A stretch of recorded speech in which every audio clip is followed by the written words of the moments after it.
ये कान खोलकर सुन लो, अभी आरएसएस के संचालक जनाब डॉक्टर मोहन भागवत साहब ने कहा हम 15-20 सालों में भारत को अखंड भारत बनाएंगे। मोहन भागवत जी, आप अकेले नहीं, हम भी बनाएंगे। बोलिए पाकिस्तान को भारत में कब शामिल करना है? बोलिए बांग्लादेश, श्रीलंका, मालदीव, पहाड़ के ऊपर भूटान, ये लेफ्ट साइड में नेपाल, अफगानिस्तान को भारत में कब शामिल करना है? हम तो चाहते हैं कि लाहौर और कराची भारत का हिस्सा बन जाए ताकि कोलकाता से ऑटो लेकर रांची जा सके। कराची से परिष्कार और साफ लफ्जों में पूछना चाहता हूं, हिंदू राष्ट्र का मतलब क्या है? आपको बताना चाहिए। क्या हिंदू राष्ट्र वही है जो धर्म संसद में खड़ा होकर गेरुआ वस्त्र पहनकर आतंकवाद कहता है कि 15 से 20 लाख मुसलमानों को मार दो? क्या हिंदू राष्ट्र वही है कि लखनऊ का एक योगाधारी बाबा कहता है मुसलमानों के घरों में उनकी औरतों की इज्जत लूट दो? मैं उत्तर प्रदेश के सरकार का शुक्रिया अदा करता हूं कि योगी सरकार ने उस पाखंडी को गिरफ्तार किया। आपने बहुत अच्छा काम किया है, बहुत अच्छा काम किया है। लेकिन अगर आप राम राज बनाना चाहते हैं तो 15-20 साल क्यों? आइए हमारे साथ हाथ मिलाइए, 15-20 घंटे में भारत को राम राज बना देंगे।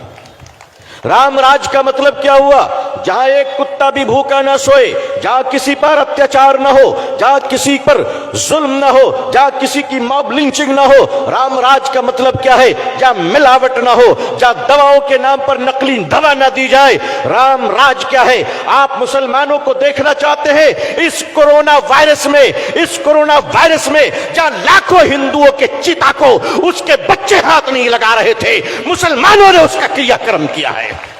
ये देश कल भी हमारा था, ये देश आज भी हमारा है। कुछ लोग मरने के बाद दरिया के पानी में बह जाते हैं, हम मरकर भी कब्र में लेटकर भारत की रक्षा करते हैं। तुम्हारे अंतिम संस्कार हम करें, तुम्हारे चिता को अग्नि हम दें, और तुम हमारे घरों को बुलडोजर से तोड़ते हो। भारत संविधान से चलेगा, बुलडोजर से नहीं चलेगा। कि दिलों में अब कोर्ट की इज्जत नहीं है। अरे हमसे पूछो, बाबरी मस्जिद तुमने छीन लिया, हमने सीने पे पत्थर रखकर कोर्ट के फैसले का सम्मान किया है। हम कोर्ट के फैसले मानते हैं तो मस्जिद को भी दे देते हैं, बर्दाश्त कर लेते हैं। आप बुलडोजर चलाते हो तो ऑनरेबल सुप्रीम कोर्ट के ऑर्डर की भी इज्जत नहीं करते। ये देश कहां जा रहा है? आज लीटर 200 रुपए भी हो जाए, कहते हैं मुसलमानों की दुश्मनी में कबूल कर लेंगे। आज अजान पर बात आ गई। मैंने देखा एक न्यूज चैनल की बेचारी हमारी बहन हल्दीराम में जाकर कह रही कि तुम्हारे पैकेट में उर्दू क्यों लिखा हुआ है। अच्छा, तो मेरी बहन, हल्दीराम की पैकेट में उर्दू लिखने से तुमको बहुत तकलीफ है, तो तुम्हारी कंपनी जो तुमको सैलरी देती है 2000 का नोट, उसमें भी तो उर्दू लिखा हुआ है। अरे भाई, है कि नहीं है? अरे नोट में भी तो, नोट को भी छोड़ दो। आज इनको अजान से तकलीफ है, कहते हैं अजान क्यों हो रही है? अजान आज पहली बार हो रही है। अरे अजान है तो भारत जिंदा है, भारत जिंदा है। और अजान से तकलीफ है तो आज भारत के कई करोड़ हमारे हिंदू भाई अरब के देश में रहते हैं, सुबह से शाम तक अजान सुनते हैं, उनको कोई तकलीफ नहीं होती है। वो अजान सुनते कि नहीं सुनते? वो अजान सुनते, मगर रियाल मिले तो अजान कबूल है, दीनार मिले तो अजान कबूल है, दिरहम मिले तो अजान कबूल है। भारत आते ही पता नहीं कान में अजान से तकलीफ क्यों होने लगती है। भाई, हम तो कहते हैं कि अजान देने से शैतान भागता है ना? हम अजान देंगे, जिसको भागना है भागो। आपका हिंदू राष्ट्र बाबा साहब अंबेडकर के संविधान को नहीं मानता, अगर आपका हिंदू राष्ट्र भारत के वंचित बहुजन समाज, दलित समाज को अगर स्वीकार नहीं करता है, उन्हें सम्मान नहीं देता है, तो भारत का मुसलमान भी ऐसे हिंदू राष्ट्र को स्वीकार नहीं करता है। लो, हम अपने धर्म की भी रक्षा करेंगे और इस देश की भी रक्षा करेंगे, और देश के हिंदू भाइयों से प्यार करते हैं, करते रहेंगे। ये कान खोलकर सुन लो, अभी आरएसएस के संचालक जनाब डॉक्टर मोहन भागवत साहब ने कहा हम 15-20 सालों में भारत को अखंड भारत बनाएंगे। मोहन भागवत जी, आप अकेले नहीं, हम भी बनाएंगे। बोलिए, पाकिस्तान को भारत में कब शामिल करना है? बोलिए, बांग्लादेश, श्रीलंका, मालदीव, पहाड़ के ऊपर भूटान, ये लेफ्ट साइड में नेपाल, अफगानिस्तान को भारत में कब शामिल करना है? हम तो चाहते हैं कि लाहौर और कराची भारत का हिस्सा बन जाए, ताकि कोलकाता से ऑटो लेकर रांची जा सके, कराची। आप कहते हैं अखंड भारत, मुसलमान अखंड भारत के साथ है। आप कहते हैं हिंदू राष्ट्र। मैं आपसे परिष्कार और साफ लफ्जों में पूछना चाहता हूं, हिंदू राष्ट्र का मतलब क्या है, आपको बताना चाहिए। क्या हिंदू राष्ट्र वही है जो धर्म संसद में खड़ा होकर गेरुआ वस्त्र पहनकर आतंकवाद कहता है कि 15 से 20 लाख मुसलमानों को मार दो? क्या हिंदू राष्ट्र वही है कि लखनऊ का एक योगाधारी बाबा कहता है मुसलमानों के घरों में उनकी औरतों की इज्जत लूट दो? मैं उत्तर प्रदेश के सरकार का शुक्रिया अदा करता हूं कि योगी सरकार ने उस पाखंडी को गिरफ्तार किया। आपने बहुत अच्छा काम किया है, बहुत अच्छा काम किया है। लेकिन मोहन भागवत जी, अगर आपका हिंदू राष्ट्र मनुस्मृति को बुलाता है, अगर आपका हिंदू राष्ट्र बाबा साहब अंबेडकर के संविधान को नहीं मानता, अगर आपका हिंदू राष्ट्र भारत के वंचित बहुजन समाज, दलित समाज को अगर स्वीकार नहीं करता है, उन्हें सम्मान नहीं देता है, तो भारत का मुसलमान भी ऐसे हिंदू राष्ट्र को स्वीकार नहीं करता है। लेकिन अगर आप राम राज बनाना चाहते हैं तो 15-20 साल क्यों, आइए हमारे साथ हाथ मिलाइए, 15-20 घंटे में भारत को राम राज बना देंगे। राम राज का मतलब क्या हुआ?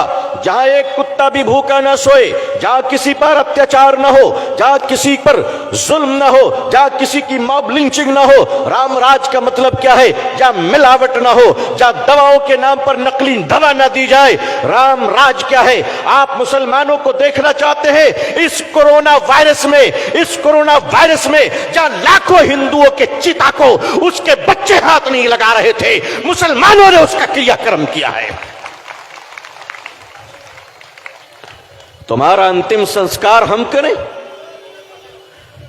तुम्हारे अंतिम संस्कार हम करें, तुम्हारे चिता को अग्नि हम दें, और तुम हमारे घरों को बुलडोजर से तोड़ते हो।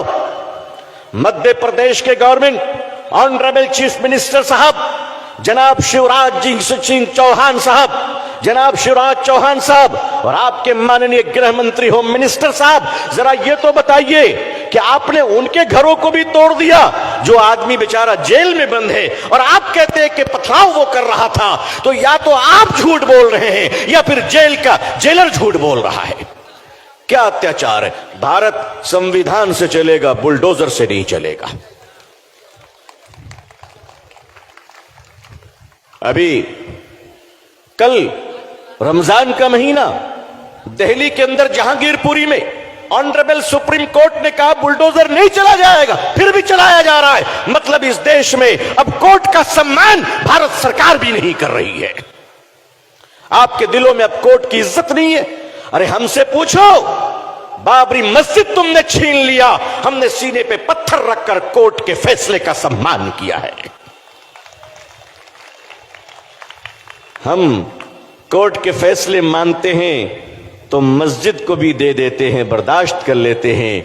आप बुलडोजर चलाते हो तो ऑनरेबल सुप्रीम कोर्ट के ऑर्डर की भी इज्जत नहीं करते। यह देश कहां जा रहा है? आज लीटर 200 रुपए भी हो जाए, कहते हैं मुसलमानों की दुश्मनी में कबूल कर लेंगे। आज अजान पर बात आ गई। मैंने देखा एक न्यूज चैनल की बेचारी हमारी बहन हल्दीराम में जाकर कह रही कि तुम्हारे पैकेट में उर्दू क्यों लिखा हुआ है। अच्छा, तो मेरी बहन, हल्दीराम की पैकेट में उर्दू लिखने से तुमको बहुत तकलीफ है, तो तुम्हारी कंपनी जो तुमको सैलरी देती है 2000 का नोट, उसमें भी तो उर्दू लिखा हुआ है। अरे भाई, है कि नहीं है? अरे नोट में भी तो, नोट को भी छोड़ दो। आज इनको अजान से तकलीफ है, कहते हैं अजान क्यों हो रही है? अजान आज पहली बार हो रही है। अरे अजान है तो भारत जिंदा है, भारत जिंदा है। और अजान से तकलीफ है तो आज भारत के कई करोड़ हमारे हिंदू भाई अरब के देश में रहते हैं, सुबह से शाम तक अजान सुनते हैं, उनको कोई तकलीफ नहीं होती है। वो अजान सुनते कि नहीं सुनते? वो अजान सुनते, मगर रियाल मिले तो अजान कबूल है, दीनार मिले तो अजान कबूल है, दिरहम मिले तो अजान कबूल है। भारत आते ही पता नहीं कान में अजान से तकलीफ क्यों होने लगती है। भाई हम तो कहते हैं कि अजान देने से शैतान भागता है ना? हम अजान देंगे, जिसको भागना है भागो, जो इंसान होगा वो टिक जाएगा। भाई अजान से प्रेम मोहब्बत करो। आप कहते हो हम हनुमान चालीसा पढ़ेंगे, आप दिन रात पढ़ो, हम आपका सम्मान करेंगे, जरूरत पड़ेगी तो आपको पानी भी पिलाएंगे। हमें आपसे कोई तकलीफ नहीं है, हमें कोई तकलीफ नहीं। आप हमारे चिड़ में पड़ते हो, एक काम करो, एक तरफ आप बैठ जाओ हनुमान चालीसा लेकर, मैं पूछता हूं तुम्हें पढ़ना आता है जो पढ़ोगे? अरे हमें चैलेंज करो, हम तो छोटे छोटे बच्चों को लेकर आ जाएंगे जो पूरे दिन में कुरान पढ़ देगा।